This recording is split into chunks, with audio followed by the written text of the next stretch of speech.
Então vamos lá? Bom, desde que o período eleitoral começou ali, a gente tem visto inúmeros comentários, né? Ah, o Brasil vai acabar virando Venezuela, não faz sentido investir no Brasil, isso e aquilo. Eu decidi trazer esse vídeo aqui então pra gente consolidar alguns dados para você entender como a Venezuela se tornou a Venezuela, entender se tem chance disso acontecer de alguma forma com o Brasil, né? Antes de mais nada, é importante ressaltar, esse vídeo não tem uma função de fazer propaganda partidária para coisa alguma, apesar de que a gente não tem como ideologicamente ser neutro, né? Isso é a maior mentira que existe. Então eu deixo bem claro desde o princípio que eu defendo princípios liberais. Então é muito provável que as minhas críticas com relação ao governo venezuelano, elas sejam muito mais pesadas do que talvez uma pessoa que é pró esse tipo de política, né, mais alinhada ao socialismo, etc., faria. Importante deixar isso claro para que a gente não tenha uma coisa de achar que é isentão, ou sei lá o que. Eu não sou, né? Eu sou liberal e aqui defendo princípios liberais. E mesmo sem querer. Às vezes estou só contando uma história, só que vai ter ali enrustido todo o preconceito que eu tenho contra o outro lado. Antes de mais nada, quem é sardinha raiz, deixa o like na confiança. Se você não é um sardinha raiz ainda, bom, segura a mãozinha, deixa pra considerar deixar o seu like e se inscrever depois que o vídeo te agregar de alguma forma, até porque esse aqui vai ser mais difícil, né? É um vídeo mais espinhoso.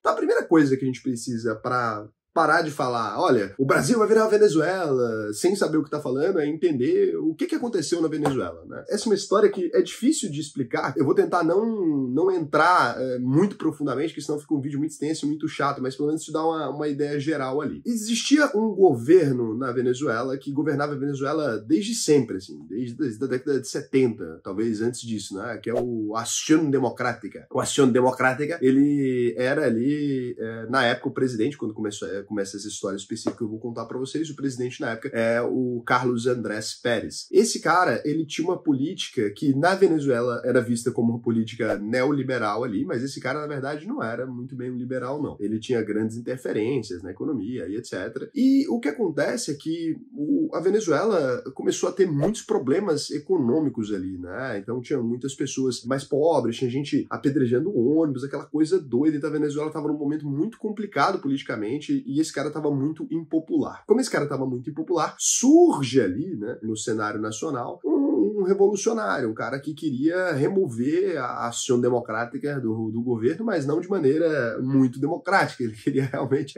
remover o Carlos Andrés Pérez ali usando um golpe de Estado. Ele tenta dar um golpe e fracassa. Em 92 ali, ele tenta dar um golpe, Hugo Chávez, e fracassa, e ele vai preso. Ele cumpre 2 anos de prisão, mas acaba que o Carlos Andrés Pérez ali, ele vai removido, né, do governo ali por um escândalo de corrupção. E quando ele vai removido, quem assume é o Rafael Caldeira Rodrigues, né? E aí o Rafael Caldeira Rodrigues ali, então ele anistia o Hugo Chávez, porque o Hugo Chávez era ali meio que um herói, de alguma maneira, daquelas revoluções. Ele representava uma parte daquelas pessoas mais pobres, ele representava uma parte daquele povo que estava protestando contra o Carlos Andrés Pérez, e aí o sucessor, então, do Carlos Andrés Pérez, que é o Caldeira Rodrigues, ele decide, então, anistiar o Chávez. Isso que é muito importante, porque o Chávez ele tinha uma certa popularidade ali. E aí acaba que, depois de algum tempo, né, ele vai participar das eleições ali. Ele funda o partido Movimento V República, né, o MVR aí, nas eleições presidenciais ele disputa em 6 de dezembro de 98. Ele é apoiado ali por uma coligação de mil e centro-esquerda, né, e aí ele tem aí o chamado Polo Patriótico, né, e aí organiza-se ali, então, em torno do MVR, e assim, o Chávez se elege, né, democraticamente,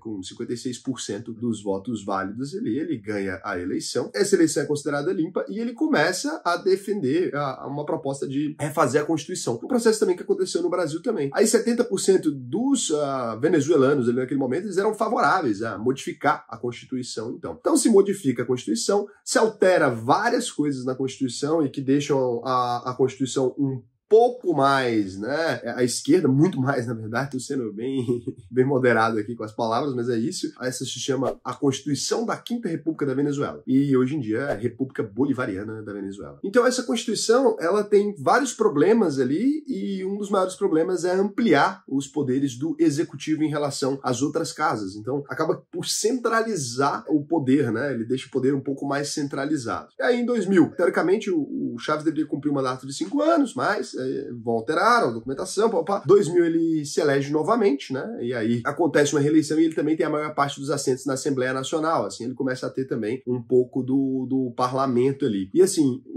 a Assembleia chavista ali, nesse momento, ela aprova uma legislação que permite que ele governe por meio de decretos e que depois ele submeta as leis para aprovação do Legislativo. O próprio Legislativo, ele meio que se mata ali de alguma maneira, né? Então são vários decretos e aí começa a ter decreto de reforma agrária, começa a ter decreto de um monte de coisa ali dentro dessa política mais reformista, de certa forma, da Venezuela, né? Querem mudar alguma coisa e não necessariamente esse caminho que vai sendo adotado vai ser um bom caminho, mas vão adotando várias ideias ali mais alinhadas à esquerda e aí começa a ter o controle público do setor petrolífero e todas essas coisas, né? Então começa a se aprovar várias leis e nesse momento a mídia começa a bater um pouco, né? A mídia meio que dá um, opa, que loucura é essa? E começa a bater um pouco no chavismo. E aí o Hugo Chávez começa a fazer amplas críticas à imprensa e ameaçar, caçar o direito dessas mídias, da renovação, né? Falar, ó, na hora que vocês precisarem aí renovar tal, não vai rolar, né? E começa com essas ameaças ali e a mídia vai batendo, e vai batendo, e vai batendo. E aí vem esse segundo mandato do Chávez, aí começa 12 meses de uma tal lei habilitante que permitia ele ir governando loucamente, né? E ele vai promulgando ali vários decretos, ao todo ele promulgou 49 decretos. Com isso, quando ele começa a promulgar essas leis todas, a corte, né, a Suprema Corte, equivalente lá ao nosso STF da Venezuela, começa a ter algumas pessoas ali que começam a reclamar de alguma maneira daquilo, falando que aquilo tá fora das linhas da Constituição e papapá.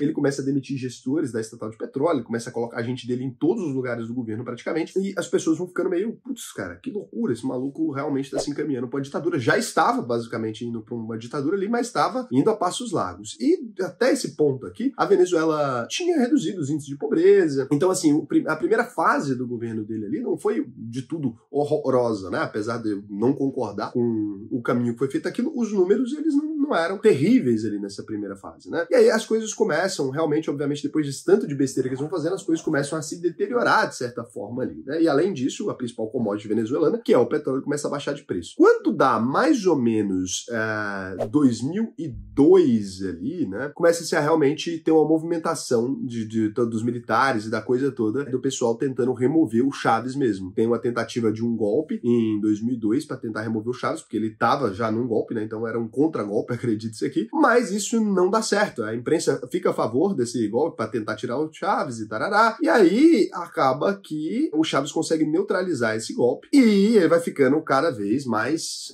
medroso ali, né? Em 2004, então, vai acontecer a mudança definitiva que faz a Venezuela se tornar ali uma Venezuela propriamente dita, dá poderes quase imperiais, né, ao presidente da República. Essa manobra começa em 1999, mas ela é importante porque vai acontecer em 2004. Em 1999, na hora que estavam refazendo a Constituição, o Chávez ali, ele tenta colocar dentro da Constituição e consegue, dentro da Assembleia Constituinte, ele coloca que o governo pode dissolver qualquer instituição do governo, incluindo a Suprema Corte. Aí, diante ali dos tanques, né, naquele momento, ele estava com o exército ali, a coisa toda, ele comandava as armas, né? Os juízes da Suprema Corte eles não tinham muito o que fazer e eles assinaram falando que essa constituinte e essa manobra do Chávez ali, essa iniciativa era constitucional. Nesse momento, inclusive, né, a Cecília Souza, que era presidente do órgão ali, ela renunciou, declarando que a corte tinha cometido suicídio para evitar ser assassinada, mas o resultado é o mesmo, né? Ela está morta. 2 meses depois, a Suprema Corte é dissolvida de fato e substituída por um novo Tribunal Supremo de Justiça. Então, cria assim um Tribunal Supremo de Justiça e a partir daqui, então, a coisa vai degringolando. Só que mesmo com essa manobra, ele não conseguiu garantir que o judiciário concordasse com tudo que ele queria fazer. E aí, ele vai e aumenta, né, o número de ministros da Suprema Corte de 20 para 32, as novas cadeiras ali, com lealistas, como são chamados ali os revolucionários, que queriam fazer tudo que o Chávez mandasse. E aí, o Chávez começa, então, a controlar dessa maneira e a economia vai se degringolando e tal, o resultado das políticas econômicas desastrosas e também de uma dependência de um produto único que a Venezuela tem, que é o petróleo, e com isso depois assume Nicolás Maduro e a coisa vai toda piorando e para manter o governo, o Nicolás Maduro vai cada vez mais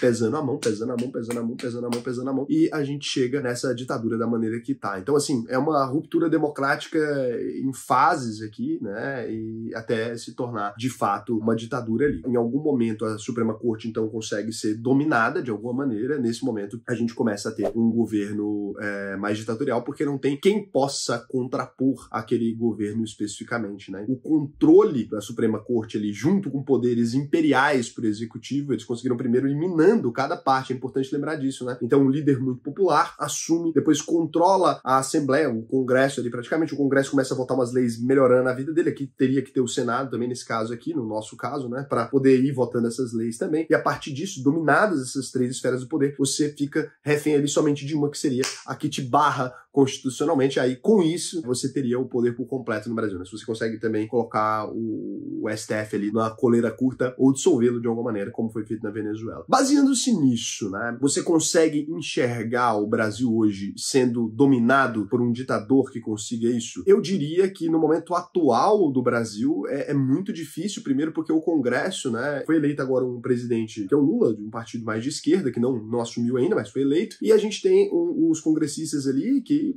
são meio de direita, né, eles são uma grande maioria ali de direita, uma parte que é o centrão, que talvez seja mais comprável ali. Mas eu não vejo como o governo conseguiria dominar esses caras com facilidade, porque o Brasil, pelo contrário, né, tem um executivo que é meio fraco, na verdade, é um executivo que não tem muitos poderes, não tem plenos poderes hoje no Brasil. O Congresso teria que votar o poder de tirar poder da própria mão. O que a gente vê é o contrário, né? O que a gente vê é o executivo ficando refém da Assembleia, que a gente vê os deputados exigindo aí o tal do orçamento secreto. Era chamado de orçamento secreto, o Lula fez um rebranding aí, agora que ele assumiu, e não estão mais chamando de orçamento secreto, né? Estão chamando de emenda parlamentar, sei lá, um maroto nome para um negócio que chama orçamento secreto. Aí com isso a gente tem então, na verdade, o executivo se fazendo assim pro legislativo para conseguir governar. E a gente tem um STF aqui que, enquanto o presidente da República, Bolsonaro eleito, estava lá, o STF se posicionou contra ele várias vezes, né? A gente tem que ver se eles vão manter a mesma política agora com o Lula. Mas, de modo geral, o Bolsonaro reclamava muito da STF. Se ele conseguisse, por lado, para você que é de esquerda, se você acredita que o Bolsonaro poderia virar um ditador ali, no caso,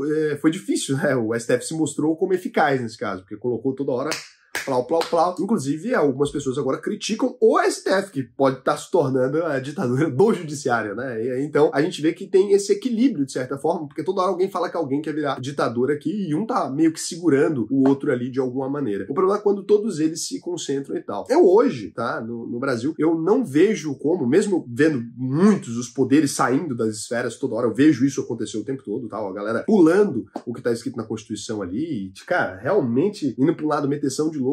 Eu não vejo uma margem hoje para que ninguém assuma isso como um ditador ou para que ninguém controle o país como um todo. Não sei se você vê de alguma maneira, mas eu não vejo isso hoje acontecendo no Brasil, eu não vejo gente se encaminhando para isso. Por mais que a gente tenha sido governado diversas vezes, né, por pessoas que têm todo o interesse em fazer isso, né, todo mesmo, tá? O poder, ele é realmente uma coisa viciante ali, né? As pessoas que se associam ao poder frequentemente querem permanecer com ele na mão. Não tô falando que é por bondade que as pessoas não querem fazer isso, não é isso, é que hoje no Brasil, do jeito que ele é organizado e estruturado, é muito difícil de acontecer, pelo menos na minha opinião. Você pode ter uma opinião diferente agora que você entendeu como a coisa pode acontecer. Se você conhece os três poderes no Brasil, você pode dizer que se você acha que é ou não, mas aí você pode estudar, realmente entender quais são as atribuições de cada uma ali. Hoje, olhando, não vejo esse medo. Agora, do ponto de vista econômico, né? Como que a Venezuela vira uma Venezuela, então? A primeira coisa que acontece é que a Venezuela realmente ela começa a ir para um lado muito mais estadista daquilo, né? Tô concentrando tudo aquilo, muito estado, e estatizando coisas, etc., e desestruturando a economia dela. Esse poderia ser uma explicação. E a outra explicação também, e que pode corroborar com isso, né, com essa tirar a liberdade de empreender, tirar todos esses tipos de liberdade. A gente sabe que essa fórmula não dá certo, e aí se você é mais à esquerda, você vai me desculpar, mas é uma prova, o mundo já mostrou isso várias vezes, não funcionou historicamente. Então, a gente vê ali que tem uma desestruturação na economia, né? No início, acaba que esse populismo é bom, os números melhoram, mas depois acaba que joga o país na ruína ali. E de outro lado também, a gente teve uma oscilação muito grande do preço do petróleo, né? Mas se fosse só o preço do petróleo, que era uma justificativa que as pessoas mais à esquerda usavam, agora a economia da Venezuela estaria melhorando. Não tá. 150% de inflação nesse ano. Então, não é só a questão do petróleo, é realmente a forma como a economia está sendo guiada ali, né? E também um país que poucos países têm interesse em fazer negócios amplos ali, dada a forma como ele é governado. Então, isso tudo culminou nessas coisas. E aí, se o Brasil poderia virar uma Venezuela economicamente, cara, a gente é muito longe. É para vocês entenderem. Assim, Raul, mas a Venezuela já foi um país mais rico. Sim, mas para vocês entenderem o que o Brasil vende, né? É importante entender isso. O Brasil é um país que vende commodity. O Brasil vende carne, vende um pouco de petróleo, vende minério, celulose. O Brasil é um país dependente das commodities ali. E as commodities, elas têm uma oscilação de preço, etc. Mas é muito difícil você falar assim, olha, as carnes e o minério, tudo vai baixar de preço ao mesmo tempo e a gente vai ficar sem ter dinheiro, sem ter como entrar dinheiro no Brasil, a gente vai ficar sem ter o que vender. Não acontece muito bem, né? Porque o Brasil tem uma multiplicidade de commodities ali muito grande, o Brasil tem uma economia interna muito forte, o Brasil tem empresas muito antigas, centenárias, o Brasil passou pelos piores períodos de inflação e etc. E nunca virou uma Venezuela, né? Mesmo na década de 80 a gente estava sofrendo com o Sarney doidão e tal, e mesmo assim não virou a Venezuela, tá? Não é provável, não é possível acontecer isso da maneira que aconteceu na Venezuela, né? O Brasil poderia descontrolar a economia, pode lidar mal com esses problemas e tal, mas comparar o Brasil ou com a Venezuela ou com a Argentina, são economias muito diferentes, economias muito pequenininhas, né? Que eram dependentes ali, muitas vezes, de sistemas financeiros e outras coisas assim. O Brasil nunca foi dependente de nada disso, né? O Brasil é incompetente em quase tudo, ele é competente somente na venda de commodities mesmo ali. Então isso também, esse tipo de incompetência, faz com que a economia nossa, no estado atual, ela não tá no melhor estado dela, é isso que vocês não estão entendendo. O Brasil tá num dos piores estados econômicos que ele poderia estar, dado o tanto de recursos que o Brasil tem. Então, assim, a gente já está no nosso modelo Venezuela, e é isso que, às vezes, eu acho que é triste as pessoas não conseguirem compreender isso, mas a verdade é que o Brasil já vive muito pior do que daria para viver, né? Já é muito mal controlado, muito mal guiado. Se dependesse dos nossos políticos pra gente ter chegado em algum lugar, a gente não chegaria, e é exatamente isso, a gente não chegou. O que a gente faz é, o Brasil fica mais rico quando o preço das commodities está mais alto e fica mais pobre quando está mais baixo. Não existe um pensamento, não existe uma indústria gigantesca a ser quebrada, porque a indústria no PIB brasileiro é muito pequena. Não existe, entendeu? Não existe o que quebrar necessariamente, porque o que sobrevive no Brasil ali são pessoas, né, que acordam todo dia, trabalhadores aí, porra, acorda às 5 da manhã, pega onde está o quê, empreende muito, com uma péssima qualidade de vida, gente. Não é que não tem como piorar, não é isso. Tem como, sempre tem como piorar. É que a gente já vive muito mal. Se dependesse dos políticos, já estaria horrível, né? Porque dependeu de más escolhas políticas. Só que a gente tomou as piores escolhas políticas a vida toda. Então, não é a primeira vez, né, que o Brasil vai ter alguém que não é muito competente na presidência. Vamos ser bem honestos. Eu sei que às vezes você pode ser mais de direita e agora você precisa defender, mas não tô pedindo pra você admitir nos comentários nada. Só admite pra você mesmo, né? Quem não foi o nosso grande estadista dos últimos anos, gente? Pelo amor de Deus, né? Foi o Bolsonaro? Jura? Sério? O Lula? A Dilma? O Collor? Quem que é? O cara que você admira? Fala, porra, do caralho. FHC é do caralho. Quem foi? Nosso grande estadista genial, né? Que produziu grandes coisas e que fez uma gestão espetacular, fantástica. Pelo amor de Deus, gente. Não teve, né? Vamos ser honestos. Esses caras são horríveis. Assim. A gente tem uma classe política horrorosa, tenebrosa. E eu não tô sendo isentão aqui, não. É óbvio. Eu acho que alguns acertaram mais, outros erraram um pouco mais, na minha opinião. Mas assim, gente, não teve ninguém incrível. Tá? Não teve esse momento. E aí vai ter mais um meio bosta, né? Que é isso? Que é basicamente o que sempre tivemos. Então, não é isso que vai fazer o Brasil virar uma Venezuela, porque se fosse para virar uma Venezuela, já teria virado. Agora, pode piorar bastante do ponto de vista econômico, pode piorar bastante a dificuldade que a gente vai ter de abrir empresa, pode ficar mais burocrático viver no Brasil, pode ficar mais burocrático empreender no Brasil, pode ficar mais caro a gente contratar pessoas, e com isso pode afastar um pouco mais de empresas, gerando um pouco mais de desemprego, um pouco menos, uma acerta mais, outra acerta menos. É uma legislação que passa mais, outra simplifica mais. Só que não vejo espaço para a Venezuela e não vejo espaço para você não investir no Brasil. Agora, se você investe só no Brasil, eu acho que você está sendo louco, porque é um país que sempre foi descontrolado, 9 moedas e tal. Então, eventualmente, o Brasil pode dar errado momentaneamente, né? Pode dar errado durante 10 anos, como já deu algumas vezes, aí você vai ficar 10 anos ali esperando a Bolsa de Valores melhorar. Aí é burrice. Então, por isso que, assim, apesar de eu investir no Brasil, continuar confiando no Brasil por longuíssimo prazo, como eu sempre confio, é sempre uma promessa esse país nosso, né? Eu mantenho meus investimentos também internacionais. E é o que eu ensino para todos vocês, né? Para todos os meus alunos lá na UVP. Então, você deve vir aqui, ó, vai lá, auvp.com.br,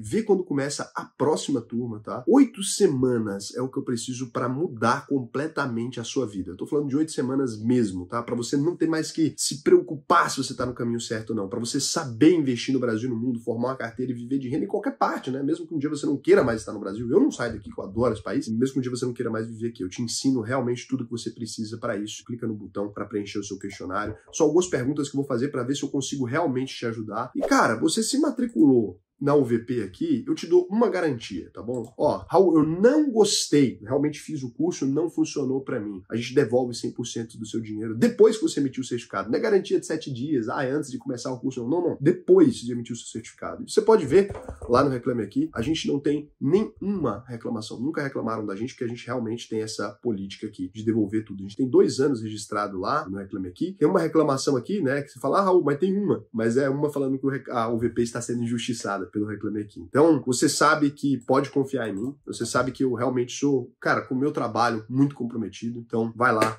Entra lá na UVP, para de querer confiar sua vida em político, tá? É importante a política, não quero ser uma pessoa despolitizante pra você, mas é mais importante ainda as nossas ações individuais perante ao que a gente quer da nossa própria vida, tá bom? Beijão pra vocês, obrigado aí por assistir o vídeo até aqui.